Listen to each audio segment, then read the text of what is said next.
एक कहावत है कि यूपीएससी एग्जाम अगर आपको क्रैक करना है तो दिल टूटना जरूरी है।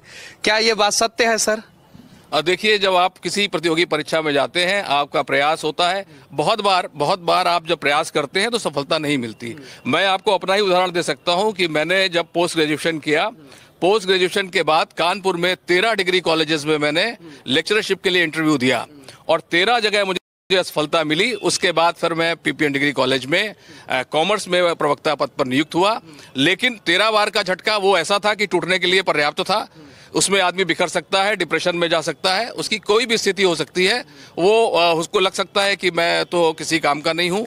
और लेकिन उसमें अब महत्वपूर्ण क्या था, उसके बावजूद भी एक तो निश्चित तौर पे आपका आत्मबल, आपकी कंटिन्यूटी, परसिस्टेंसी, लगातार आपका प्रयास जब आप करते हैं तो सफलता मिलती है। बहुत सारे बच्चे जो है यूपीएससी एग्जाम के लिए बैठते हैं लेकिन सफलता सिर्फ और सिर्फ 1 से 2% को मिलता है।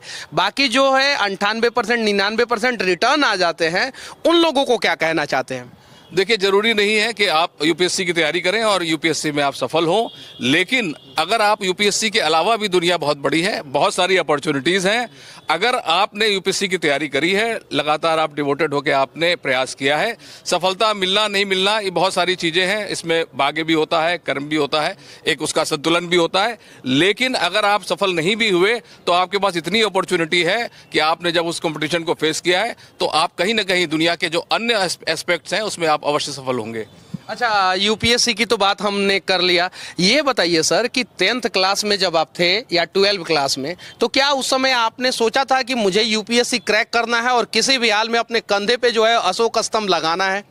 जी बिल्कुल, ये प्रश्न आपका बहुत अच्छा है। ये लोगों को सरप्राइज होगा कि मैंने कभी ऐसा नहीं सोचा था। और ये जब प्रतियोगी परीक्षाओं में जाने का मैंने जब ग्रेजुएशन कर लिया बहुत लेटर स्टेज में, तो ये आपको निश्चय करना है। जैसे मैंने प्रारंभ में कहा कि आपको ठानना है, मन बनाना है, तो ये मेरा मन जब ग्रेजुएशन हो जाने के बाद और पोस्ट ग्रेजुएशन के बीच का जो पीरियड था, उस वक्त ये मन बना कि हमको भी प्रतियोगी परीक्षाओं में जाके प्रशासनिक सेवाओं में जाना है। शुरुआती के दिनों में आप पढ़ने में कैसे थे सर? शुरुआत में पढ़ने में अगर हम पीछे की बात करें तो क्लास 5th तक जो है वो परफॉर्मेंस सामान्य से भी गिरी हुई थी।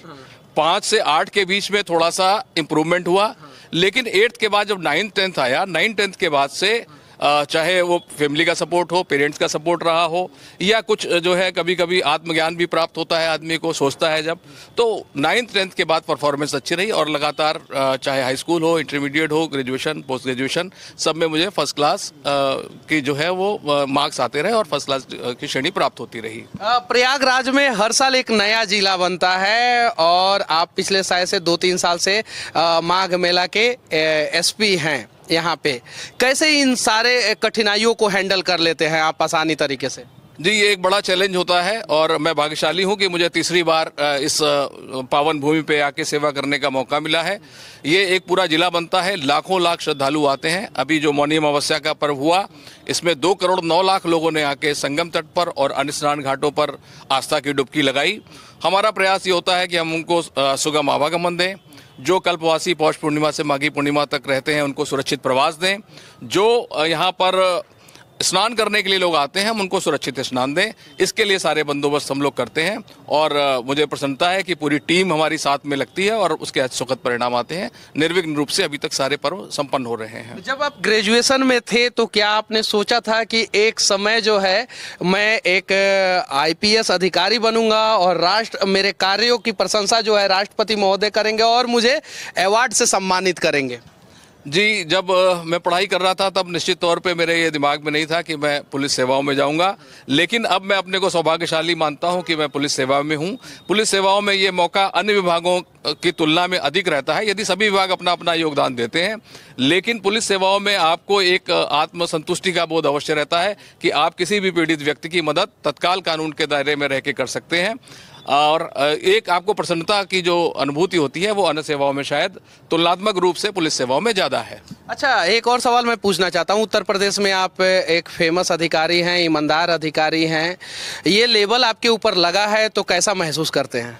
जी, प्रसन्नता होती है। जैसे आपने पदक की बात कही तो मैं भाग्यशाली मानता हूं कि मुझे 2 बार महामहिम राष्ट्रपति भारत से वीरता के लिए पुलिस पदक, नहीं 2 बार, जी, वीरता के लिए 1 बार पुलिस पदक मिला और दूसरी बार जो है सराहनीय सेवाओं के लिए मिला। पुलिस महानिदेशक महोदय की तरफ से भी जो कमेंडेशन डिस्क होती हैं वो 3 प्रकार की होती हैं, वो सभी प्राप्त हो चुकी हैं।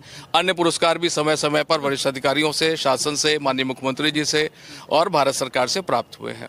दिल्ली के मुखर्जी नगर जिसमें कहा जाता है कि पत्थर फेंकिए तो एक यूपीएससी की तैयारी करने वाले बच्चे के सर के ऊपर गिरेगा, और सबसे ज्यादा बच्चे वहीं पे तैयारी करते हैं। बहुत सारे साधारण परिवार के बच्चे रहते हैं, परेशान हो जाते हैं 1-2 साल में कि नहीं निकला, 3 साल में नहीं निकला, 4 साल में नहीं निकला। उन बच्चों को आप किस प्रकार से मोटिवेट करेंगे? जी, उसमें सबसे महत्वपूर्ण है कि अपने आप को पहचाने, believe in your self and identify your self. ये स्वामी विवेकानंद जी ने कहा है कि अपने को आप पहचानिए और अपने पर विश्वास करिए। साथ ही उन्होंने ये भी कहा है कि ब्रह्मांड में सारी शक्तियां हमारे पास पहले से मौजूद हैं। हम ही हैं कि जो अपनी आंखों पर पट्टी बांध कर कहते हैं कि अंधकार है, अंधेरा है, किधर जाएं। अपनी आइडेंटिफाई योर सेल्फ, अपने को पहचाने। यानी जो लोग अपने को पहचान जाएगा वो जीवन में सफल हो जाएगा। जी, अपने में उसमें क्या गुण है, उसके क्या अवगुण हैं, उनका विश्लेषण करें, उनका परीक्षण करें, मन बनाए और नॉलेज स्किल एटीट्यूड की सीढ़ी के साथ चढ़ता चला जाए, वो अवश्य सफल होगा।